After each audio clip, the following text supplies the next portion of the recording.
Halo, bertemu kembali dengan saya Katarina Intan dalam tugas diskusi sesi 5, Studi Komparatif Pendidikan Dasar.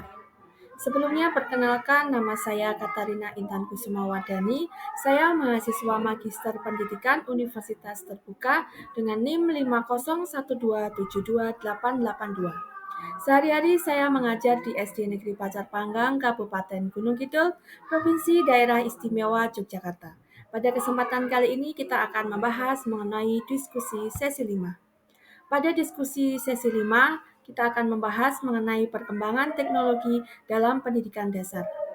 Perkembangan teknologi artificial intelligence atau AI, khususnya melalui platform seperti ChatGPT, telah membawa perubahan besar dalam dunia pendidikan.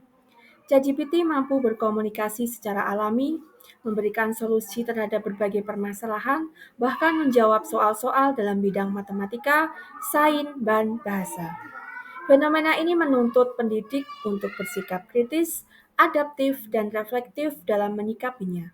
Sebagaimana ditekankan dalam BMP MPDR 5302 bahwa pemanfaatan teknologi dalam pembelajaran harus diarahkan untuk meningkatkan efektivitas, efisien, dan daya tarik dalam proses belajar mengajar.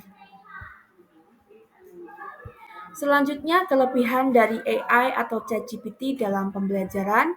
Yang pertama yaitu sebagai sumber belajar yang interaktif, karena bagi anak ini sangat menarik sekali. Yang kedua, efisiensi bagi guru, menghemat waktu dan tenaga dalam membuat soal, membuat LKPD, dan lain-lain. Yang ketiga, meningkatkan keterampilan digital dan berpikir kritis siswa. Dan yang keempat, sumber inspirasi kreatif dalam pembelajaran berbasis proyek. Selanjutnya, kekurangan dan tantangan AI atau ChatGPT dalam pembelajaran, yaitu yang pertama adalah ketergantungan teknologi, karena kita sudah terbiasa dengan dienakkan dengan jawaban yang instan, jadi ketergantungan. Yang kedua, validitas dan akurasi informasi. Dan yang ketiga, aspek etika dan plagiarisme. Yang keempat, kesenjangan digital. Selanjutnya, sikap saya sebagai pendidik dalam menghadapi AI, khususnya ChatGPT, yang pertama adalah terbuka, menerima dan memanfaatkan ChatGPT sebagai alat bantu pembelajaran tanpa merasa terancam. Yang kedua, kritis, memeriksa kebenaran informasi yang dihasilkan dan mengajarkan siswa untuk berpikir kritis. Yang ketiga, bijaksana, menggunakan ChatGPT sebagai pendamping kerja, bukan pengganti kreativitas atau etika akademik. Yang keempat, inovatif, mengintegrasikan ChatGPT dalam strategi pembelajaran yang kreatif dan produktif. Yang kelima, humanis, tetap menekankan nilai karakter, empati, dan tanggung jawab digital dalam pendidikan. Selanjutnya, pengalaman pribadi saya dalam menggunakan ChatGPT, yaitu yang pertama, membantu siswa memahami konsep gaya dan energi dalam mata pelajaran IPA kelas 4 melalui dialog interaktif berbasis pertanyaan. Yang kedua, mengembangkan LKPD berbasis proyek dengan bantuan ChatGPT dalam merancang langkah eksperimen sederhana. Yang ketiga, mengarahkan siswa untuk memverifikasi hasil jawaban AI dengan sumber buku teks dan hasil diskusi kelompok agar mereka belajar berpikir kritis dan tidak hanya menerima jawaban secara mentah. Kesimpulan yang bisa kita tarik dari pembahasan sebelumnya, AI seperti ChatGPT memberikan peluang besar bagi dunia pendidikan untuk lebih inovatif, adaptif, dan personal.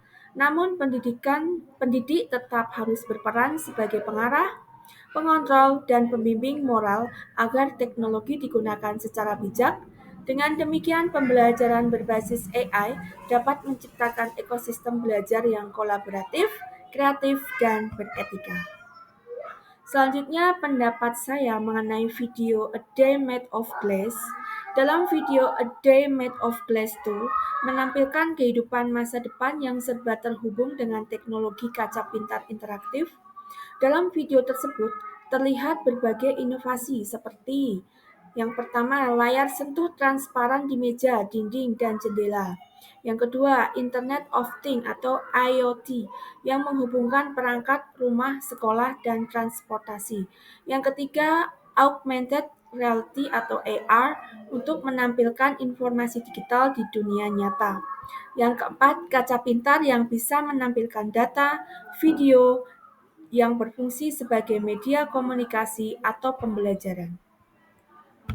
Kesimpulan dari video tersebut, sebagai pendidik, kita perlu bersiap menghadapi kemajuan teknologi dengan cara yang pertama meningkatkan literasi digital dan keterampilan TIK, yang kedua mengintegrasikan teknologi dalam proses belajar mengajar secara kreatif, yang ketiga membangun mindset terbuka dan adaptif terhadap perubahan, yang keempat menanamkan etika dan keamanan digital kepada peserta didik.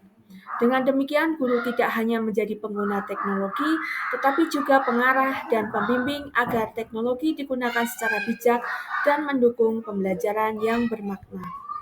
Demikian pembahasan dari tugas diskusi sesi 5. Sampai bertemu kembali di tugas diskusi sesi 6. Terima kasih.